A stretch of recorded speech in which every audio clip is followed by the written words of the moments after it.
এই প্রতিটা মেয়েকে আল্লাহ জিজ্ঞাসা করবেন, তোমাকে পর্দার বিধান দিয়েছিলাম, কেন পর্দা করো নাই?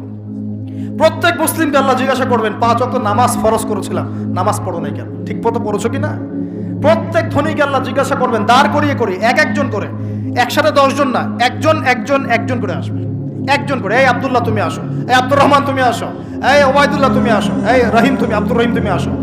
একজন করে আল্লাহ ডাকবেন, বলো তোমাকে ধন দিয়েছিলাম, কি করেছো? বলো তোমাকে ইলম দিয়েছিলাম, হক আদায় করেছো কিনা? বলো তোমাকে ক্ষমতা দিয়েছিলাম, কি করেছো?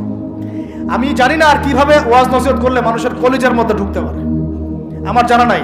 আমি সহ প্রতি ব্যক্তি এই বিচারের সম্মুখীন হবেই হবে ইনশাআল্লাহ। আল্লাহ পাক আমাদের সবার জন্য বিচারটা সহজ করুন এবং এই কথাগুলো বুঝে আল্লাহকে ভয় করার তৌফিক দান করুন।